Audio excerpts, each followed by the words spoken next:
The crystalline halls of the Galactic Tribunal had never witnessed such defiance. Commander Sarah Chen stood in shackles at the center of the vast amphitheater, her weathered face impassive as the charges echoed through the chamber.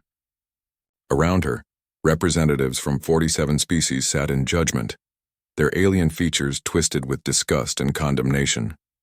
The human Sarah Chen stands accused of violating the sacred doctrine of non-interference, announced Inquisitor Veltharion, his serpentine form undulating as he spoke.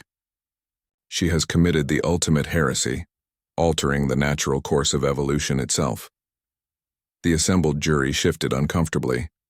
The Zephyrian's metallic wings rustled with unease, while the aquatic Mercalli bubbled disapprovingly in their containment suits. Only the ancient ethereals remained motionless, their translucent forms barely visible in the stark light. Sarah's crime was unprecedented in galactic history. On the remote world of Kepler 442b, she had discovered a dying species, the gentle plant-like Verdani. A cosmic radiation burst had sterilized their homeworld, leaving only a few thousand survivors slowly succumbing to genetic degradation. According to galactic law, their extinction was a natural process that must not be interfered with. Sarah had thought otherwise. The defendant used forbidden human genetic techniques, Veltharion continued, his voice dripping with contempt. She introduced synthetic chromosomes, repaired their damaged DNA, and artificially extended their lifespan. This violation of cosmic law demands the ultimate penalty. The Inquisitor's words rang through the chamber like a death knell. The penalty for such crimes was species-wide exile. Humanity would be cut off from galactic civilization forever. But as Veltharion spoke, something unexpected began to happen in the jury box. Juror 23, a four-armed Grixatorian named Zekmar, slowly rose from his seat, his compound eyes fixed on Sarah with something that looked almost like respect. Inquisitor? Zekmar's voice was barely above a whisper, but in the acoustically perfect chamber every word carried. I would like to speak. You will remain silent until deliberation. No. The word cut through the Inquisitor's protest like a blade. I will not remain silent while courage is called criminality. A ripple of shock passed through the assembled gallery. Jurors did not speak during the prosecution's presentation. It simply wasn't done. Zekmar's forearms gestured toward Sarah. 3 cycles ago, my youngest offspring was dying of Kethnari syndrome. The doctors said there was no cure, that it was simply his time to fade. But this human, he paused, his voice thick with emotion. This human didn't accept that. She worked for 72 hours straight, combining our medical knowledge with techniques we'd never imagined. My child lives because she refused to let nature take its course. Another juror stood. Lysandra, a crystalline being from the prism worlds.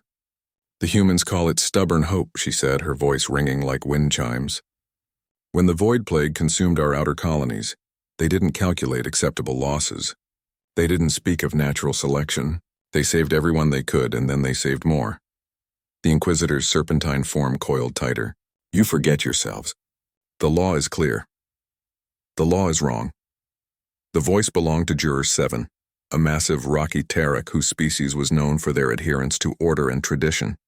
As he stood, the entire chamber seemed to vibrate with his deep, rumbling voice. For 3 million years, my people have followed every rule, respected every boundary, and in all that time we achieved nothing but perfect stagnation. The humans taught us that sometimes the greatest good requires breaking the greatest laws. One by one, more jurors rose. The hive-minded collective spoke in unison. The human defended those who could not defend themselves. The gaseous nebulari pulsed with agreement. She chose compassion over compliance. Even the stoic ethereals shimmered into full visibility. In her actions we see what we once were before we forgot how to hope. Soon, only a handful of jurors remained seated, looking increasingly uncomfortable as the majority stood in solidarity with the accused human. Sarah blinked back tears she refused to let fall. In all her calculations, she had never considered this outcome. She had accepted her fate, knowing that saving the Verdani was worth humanity's exile from galactic society. But now, this is unprecedented. Veltharion's voice cracked with fury.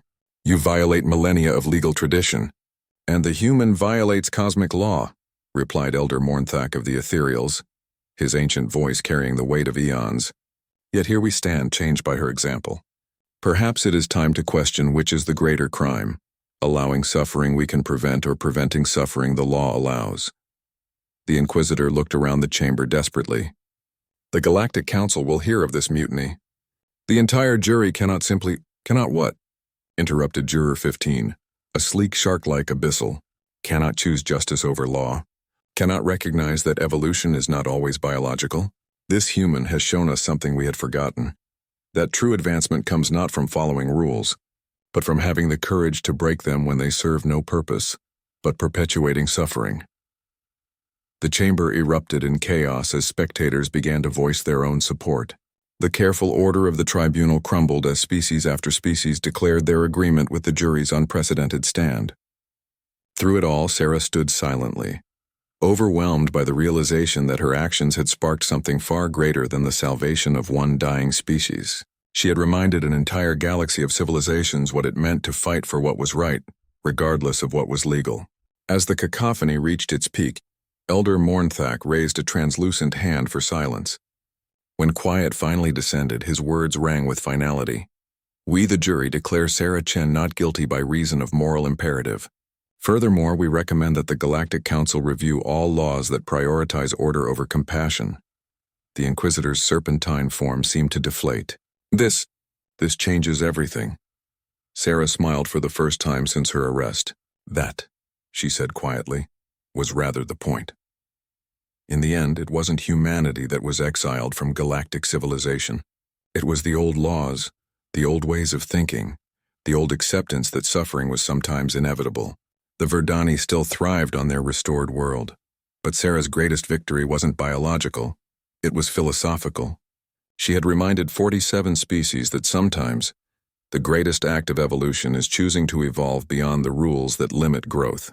And in the crystalline halls of the Galactic Tribunal, a new age of cosmic compassion began with a single stubborn human who refused to let the universe be less than it could be.